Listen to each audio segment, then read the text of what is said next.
the sliding sign. So can you see this movement? So this is actually the movement of the parietal or the parietal pleura on top of the visceral pleura.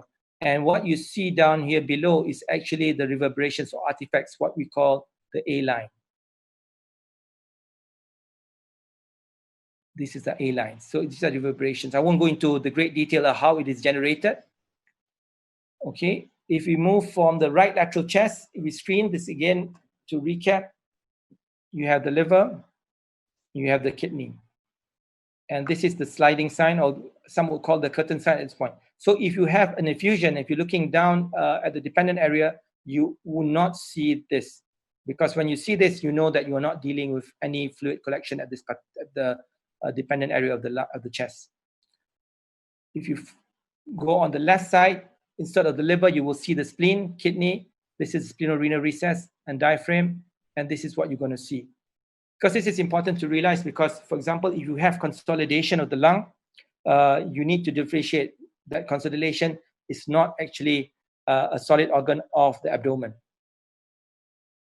Let's see what about abnormal lung. So in terms of pathology, we use lung ultrasound to diagnose 4 main pathologies: perfusion, pulmonary edema, pneumonia, and pneumothorax. Effusion is going to be dependent. So again, as I showed you before, this is an echogenicity and it's consistent with fluid. So you will not see, when there's effusion, you will not see the sliding sign. And in some instances, what you see, this is the actual lung where it has been compressed. So this is an atelectatic lung appearing in the effusion itself. There's actually a syndrome called Interstitial Syndrome. So this is actually a radiological syndrome where if you have increased interlobar septal thickening with increased lung water, for example, it can be pulmonary edema, or it can be an early onset pneumonia, or even a lung contusion. So what you will see eventually is this. This is the A lines that we talk about. You have to play this. Okay, and this is B lines. It's moving. So the more the B lines, so the more florid the B lines and the thicker the B lines corresponds to a worse interstitial syndrome. Okay, I won't go into detail on how it's generated because it's actually reverberation. So the pattern of thickened interlobar septa or ground glass appearance on imaging study. So the differential diagnosis when you have B lines and diagnosis is alveolar interstitial syndrome is actually pulmonary edema, pneumonia, contusion, or ARDS. So again, this is a mnemonic picture. With treatment, what happens is that you have improvement of the pneumonia. Okay, so this is a pulmonary edema picture. So you have on the upper parts or the non-dependent area, you have more B lines. For the dependent area, you will see a bit more effusion. This is consistent with pulmonary edema. Pneumonia, this to show some examples. When most of the other, for example, when you A lines or B lines, these are actually artifacts, but this is actually not artifact because of the fact that the alveoli is flooded with exudate. It becomes a bit more solid, and what you will see actually on the ultrasound image is actually the consolidation or the alveoli becoming a bit more solid. So you will see this mnemonic picture. I'm not going to go into great detail. Okay, and in the worst case scenario, you will see hepatization of the lung. So the lung actually behaving or looking more like the liver. Okay, these are some characteristics. For example, you can see the air bronchogram. For example, the air bronchogram we see on chest radiograph. This is what actually we see on ultrasound. Because with ventilation, you can see that the bronchus is actually being separated, and it appears on the ultrasound. We can actually differentiate between true consolidation as well as atelectasis, where atelectasis, you will see there's no air bronchogram because of the fact that everything is collapsed. And in consolidation, there may be some areas where there are still air bronchogram present. With ultrasound, you can easily diagnose effusion Of course, in this particular consolidation, there's no point of putting a chest drain, where in this particular case, a chest drain would definitely improve the patient's outcome. Again, the flow, or say the algorithm for lung for pneumothorax. I'm not going to go into great detail, just to revisit this again. So this is lung point. If you scan from the top, you will see no sliding, but when you reach down here below in the whitening, this is what you will see. Part of the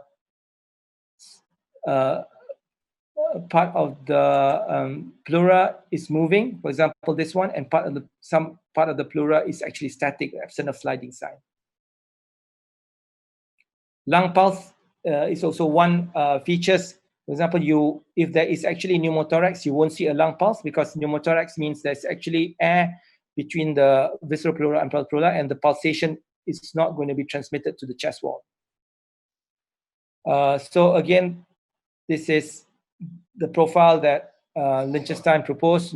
A profile if you have definitely a clear dry lung, a B profile if it's a wet lung, and an AB profile if there's a mixture between the A and B profile. Again, revisiting this blue protocol, we can diagnose pulmonary edema, pneumonia, pneumothorax, pulmonary embolism, as well as COPD with the blue protocol. Again, okay, this is just a repeat slides from my previous presentation. Thank you very much. This is actually Daniel Lichtenstein. This is a workshop we had a few years back in Hong Kong.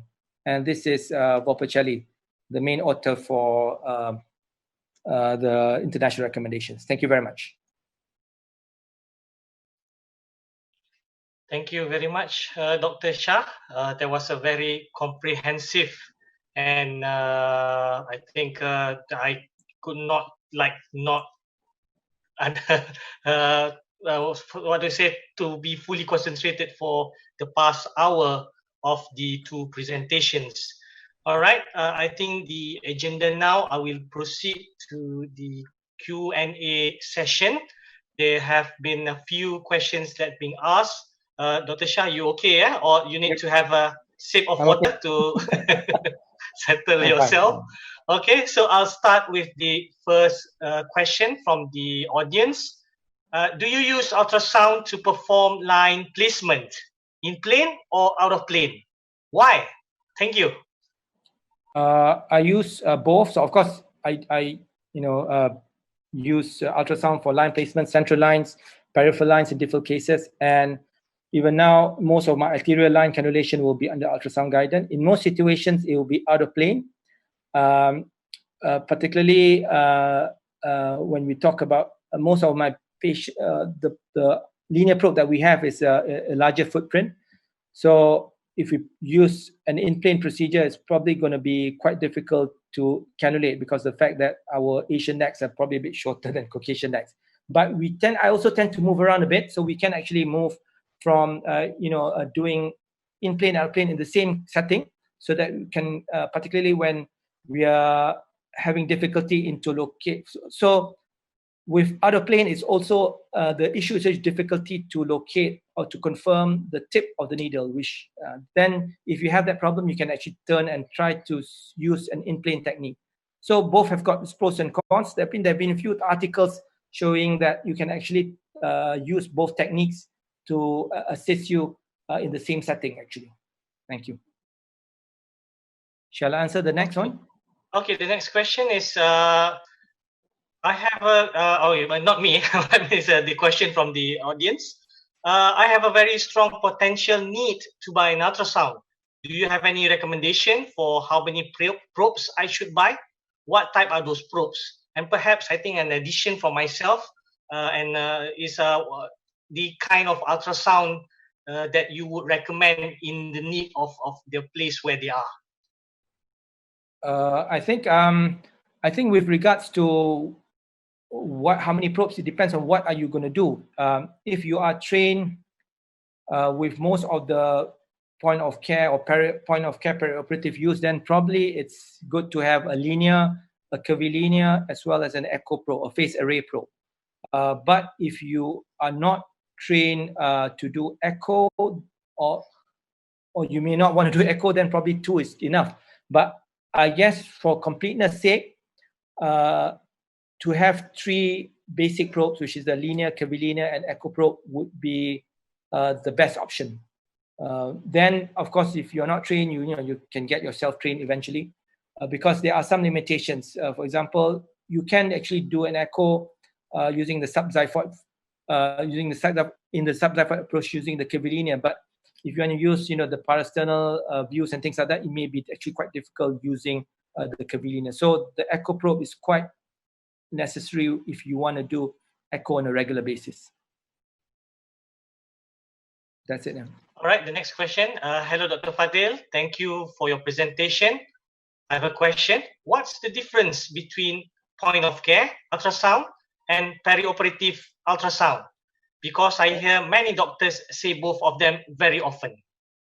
Oh, I think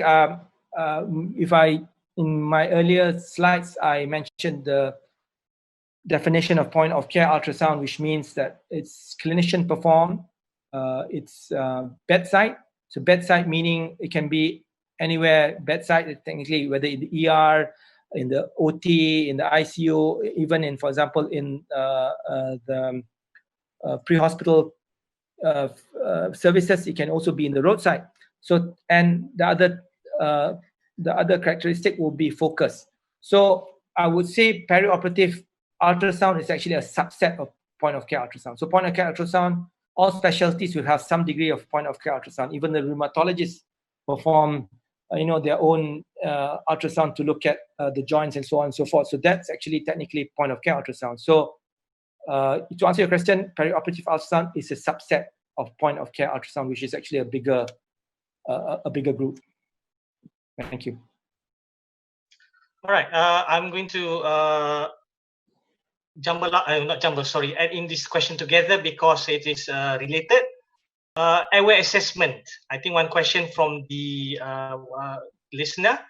Do you need to measure any structure? And a similar question by a doctor from Indonesia asking about airway sonography. Can you explain in detail how can we confirm the placement of the endotracheal tube by transverse or longitudinal plane? What landmark can be used? Can the vocal cord be visualized? Are we using convex or linear probe? Okay, so the first question, do you measure? You can measure, but I don't normally do it on a regular basis.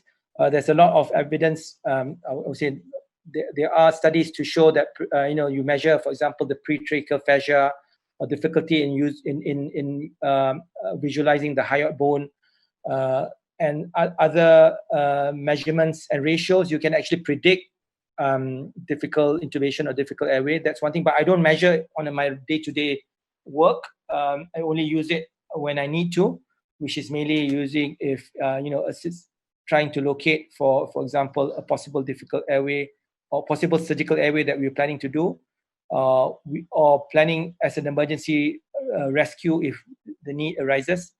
Okay, this confirmation of yes, you can actually use. You need to use a linear probe. Most of the studies showed that you need to do a transverse view and you look at the basically trachea. And when you look at the trachea, you look for actually the movement of the trachea. If it's actually an endotracheal intubation, if it's actually an esophageal intubation, what happens is that the movement will not be the movement will actually be the esophagus being dilated by the ETT. So you can see that difference. Yes, you can usually visualize the vocal cord. Of course, they say the vocal, you can use the vocal cord, for example, looking at ventilation. But this is possible, but I don't use it, and I don't see the need to use it on a regular basis. Thank you. All right. I think there's a question regarding the lung ultrasound. I'll combine this question with there's one in the Q&A and in the chat. Hi, doctor. How do you calculate or figure out how many B lines at one intercostal window? And the second question would be suggestions in terms of lung scanning. Which protocol is your favorite one and why?